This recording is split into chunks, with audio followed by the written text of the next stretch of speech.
Masalahnya sekarang generasi kita ini kan banyak sekali yang sudah tidak tahu dengan cerita wayang. Nah ini yang perlu dibangun sebenarnya.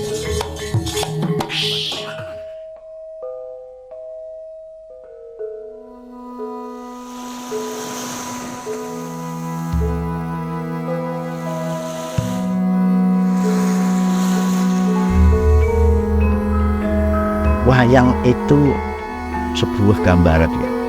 Makanya orang Jawa bilang itu ringgit gambar miring yang dianggit. Jadi apa yang disajikan dalam pedalang itu semua tersamarkan. Kalau sekarang kan apa-apa harus apa adanya, tapi dalam pedalangan enggak. Makanya kenapa pertunjukan itu pakai kelir, pakai bayang-bayang, lalu gambarnya juga hanya 2 dimensi dan sebagainya. Jadi memang ini maka memberikan pembelajaran kepada masyarakat, namun tidak bersifat menggurui, karena memang ajarannya tersamarkan di dalam, tidak tersurat, namun tersirat di dalam sebuah satu pementasan itu.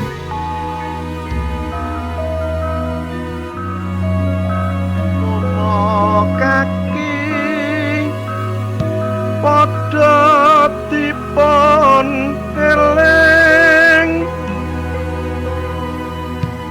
ing pitutur hingang.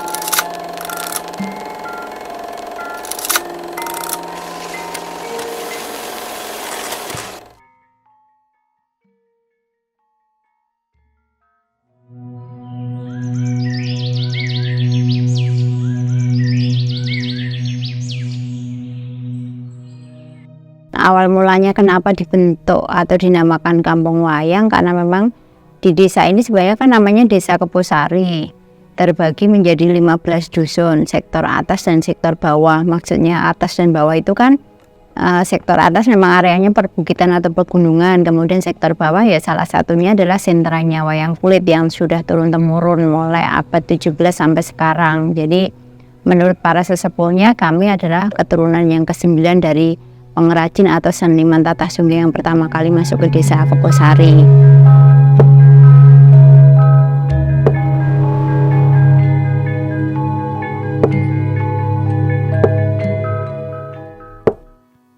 Tatah Sungging itu Tatah Sungging menata dan menyungging, atau menyungging itu mewarnai. Jadi untuk sebelum disungging ditata dulu seperti ini baru disungging, diwarnai.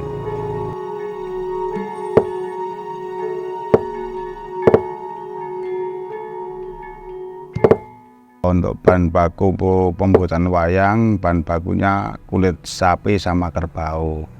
Ada juga yang kulit kambing, tapi kulit kambing biasanya untuk hiasan dinding. Untuk hiasan dinding kulit kambing, tapi untuk kulit sapi dan kerbau ini untuk wayang standar pedalangan.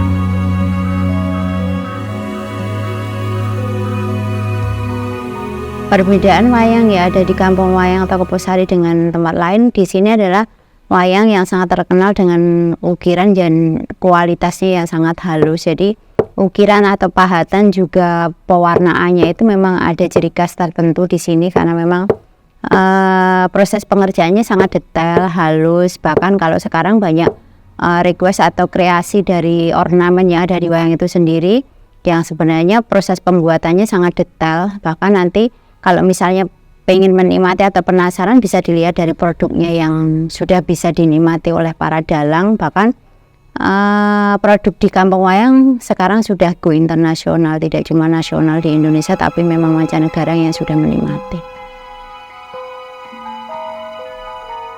Sebenarnya kalau wayang di Keposari tidak mengharuskan atau mewajibkan masyarakat untuk belajar mewarisi atau meneruskan warisan nenek moyang kami, tapi secara tidak langsung kami selaku bagian dari masyarakat Desa Keposari atau Kampung Wayang tergugah dengan sendirinya bahwa kita harus melestarikan budaya peninggalan ini, karena budayanya adalah sangat adiluhung, bahkan sudah diakui UNESCO di tanggal 7 November 2003 sebagai mahakarya dunia dari seni bertutur. Dan itu paling enggak kami selaku generasi penerus patut untuk melestarikannya, karena ini memang warisan nenek moyang yang adiluhung yang harus kita kembangkan. Jangan sampai suatu saat nanti cuma sebagai cerita atau dongeng untuk anak-anak kita di kemudian hari.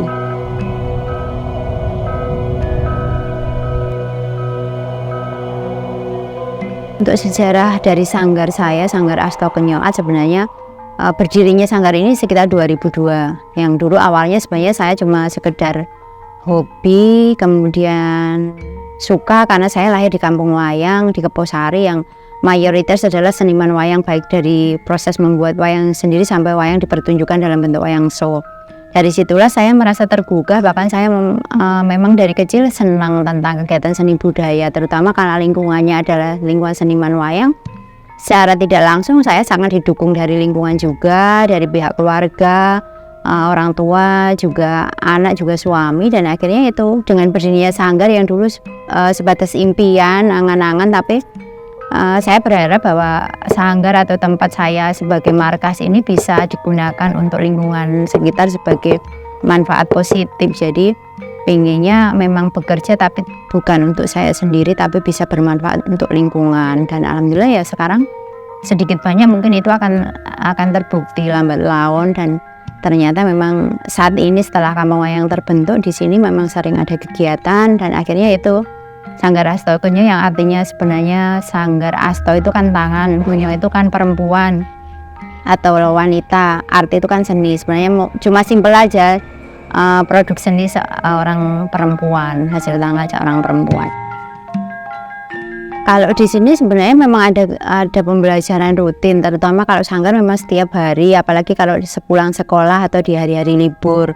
Tapi sebelum COVID memang sebenarnya ada namanya rumah belajar, yang di dalamnya sebenarnya rumah belajar itu tidak cuma menampung anak-anak untuk baca buku, untuk belajar wayang atau yang lain, tapi memang kadang saya ngikutin lingkungan pinginnya seperti apa. Misalnya anak-anak remaja, orang tuanya ada yang ngeluh nih, Mbak bikinin nih kegiatan yang kira-kira bisa mengalihkan anak saya untuk berhenti sejenak aja ninggalin gadget. Tapi kan efek negatifnya juga banyak. Jadi itu kan sebenarnya banyak keluhan orang tua yang nggak bisa mengendalikan anaknya. Paling nggak ada dampak positif bagi kami yang mungkin sangat membantu perkembangan dari SDM itu sendiri. Informasi, ilmu yang memang sebelumnya belum mereka bisa pahami, akhirnya bisa dipahami dari medsos juga, terutama untuk membantu kami di hal IT-nya, untuk promosinya, untuk pengembangan kreasi produknya itu sendiri sangat dibantu dengan medsos sebenarnya. Bahkan bisa mengenal bahwa ternyata desa kita ini sebenarnya desa yang sangat luar biasa dengan kekayaan yang adiluhung yang nggak dimiliki oleh wilayah lain. Tinggal cara mencikapinya aja. Tapi kalau misalnya kita mensikapi itu dengan positif, ya itu sebenarnya sangat luar biasa untuk pengembangan SDM-nya itu sendiri, bahkan untuk pengembangan atau pelestarian wayang yang ada di sini. Dampak atau efek Kampung Wayang sebelum pandemi atau setelah pandemi. Jadi sebelum pandemi mungkin kami selaku seniman wayang Keposari, kita waktu itu masih sebatas bahwa pasar hasil karya kami mungkin sebatas kita kedatangan tamu, mungkin ada acara expo, atau mungkin kita bertatap muka dengan pelanggan, atau memang mereka adalah pelanggan lama yang masih terus menikmati hasil karya kami. Dan karena kebentur di musibah yang luar biasa yaitu COVID-19, waktu itu memang kami sangat kerasa banget, terutama kalau wayang hubungannya dengan seni pementasan atau pertunjukan gitu. Jadi kalau dalang pun mereka dibatasi untuk tampil, otomatis wayang pun nggak ada yang nikmati, karena memang di waktu itu penikmat wayang sebatas mungkin para dalang atau kolektor atau sekedar untuk penampilan wayang show. Sepi pasti, karena memang ada beberapa aturan pemerintah seperti PPDB, pembatasan berbagai hal ini sudah.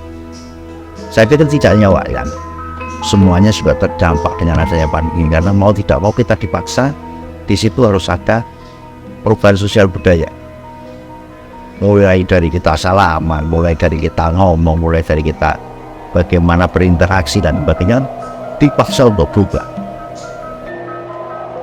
Totalitas ini di sini kita sangat diperlukan karena kami kan merasa dipercaya.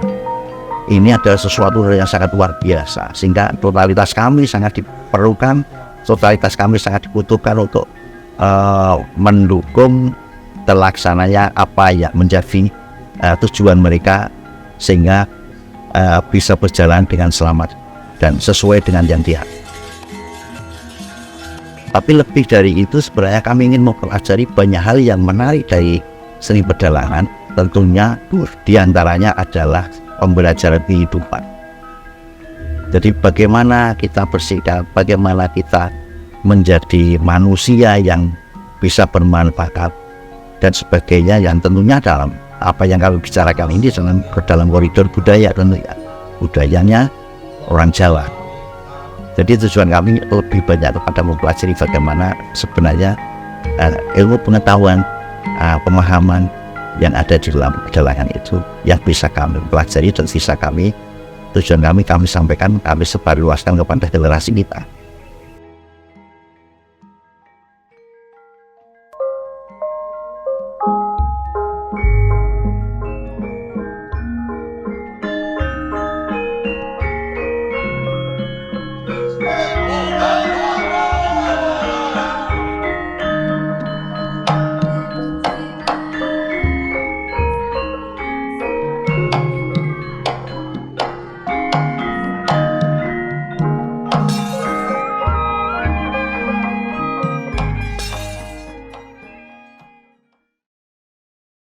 Permasalahannya sekarang generasi kita ini kan banyak sekali yang sudah tidak tahu dengan cerita wayang.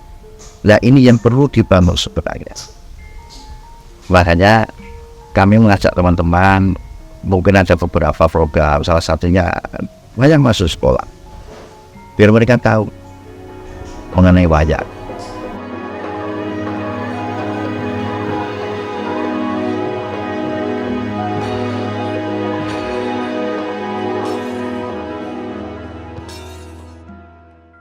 Salah satu generasi atau pelestari budaya di generasi berikutnya, salah satunya mungkin di SMP Negeri 2 Manyaran yang domisilinya di Desa Keposari atau di Kampung Wayang, itu ada muatan lokal atau juga ekstrakurikuler tentang pembelajaran membuat wayang dari teknik dasar sampai wayang untuk bisa dipentaskan. Jadi untuk kelas 1-nya mungkin pengenalan teknik dasar membuat wayang, kelas 3-nya ada tugas akhir membuat tokoh wayang.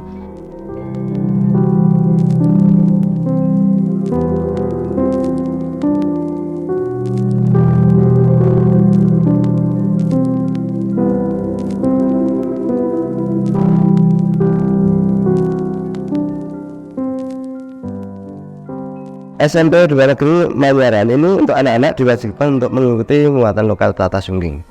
Alasannya diantaranya itu karena budaya kita itu budaya wayang, sehingga kalau orang luar negeri itu banyak yang belajar ke Indonesia mengenai Tata Sungging, mengapa generasi kita bangsa Indonesia sendiri tidak mau belajar? Maka dari provinsi itu memang dianjurkan sekali.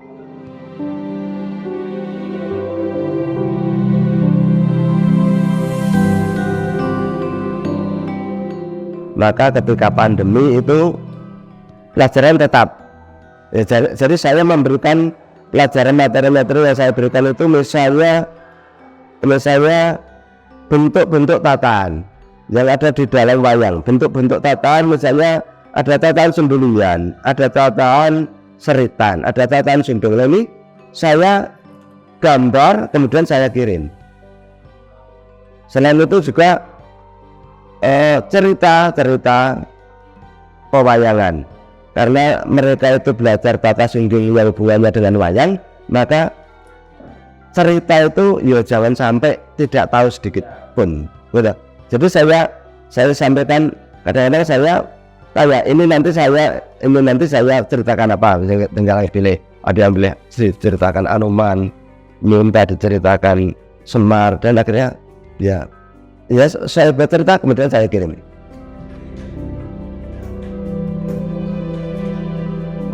Untuk tahap pertama kelas 7 itu kita kenalkan dulu bagaimana cara memegang tatah, bagaimana cara memegang ganden, bagaimana posisi duduk yang baik. Kemudian kita kenalkan beberapa bentuk tatahan, 1-2 tatahan kita kira-kira untuk mengenalkan. Misalnya kelas 7 yang pertama kali yaitu membuat bentuk tatahan huruf, bentuk tatahan bertambah, jumlah tatahnya juga bertambah. Sampai kelas 8, kelas 9 itu sudah bisa nata, sudah bisa menyinggung seperti ini. Biasanya saya dulu itu menata biasanya pulau kawan seperti Semar, Petro, Bagong, Garem, kan sampai dulu deh. Biasanya seminggu 1 kali pertemuan tiap kelas. Manfaat yang saya dapat itu kreativitas saya bertambah. Mengenal budaya wayang, bisa melestarikannya.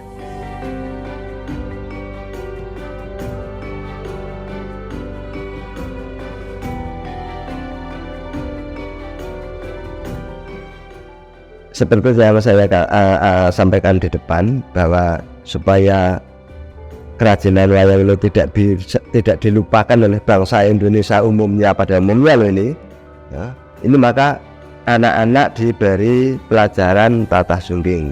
Kemudian saya juga minta tolong kepada Dinas Pemerintah Daerah Kabupaten Wonogiri supaya setiap tahun itu diadakan semacam workshop atau lomba tatah sungging yang hubungannya dengan tatah sungging, sehingga anak-anak itu bisa terpancing menyukai, menekuni terhadap kerajinan tatah sungging.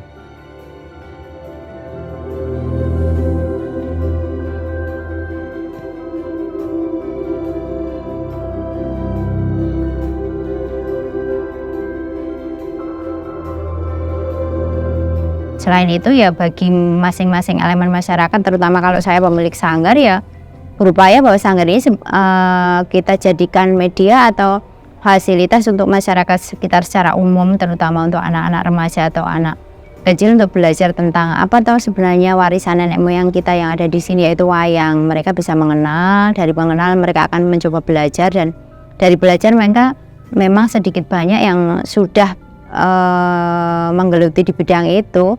Anak-anak mungkin bisa mandiri untuk mencukupi kebutuhan sekolah seperti itu sampai sekarang. Mungkin sudah beberapa generasi yang sudah, memang itu salah satu bentuk upaya dan regenerasi kami selaku seniman wayang.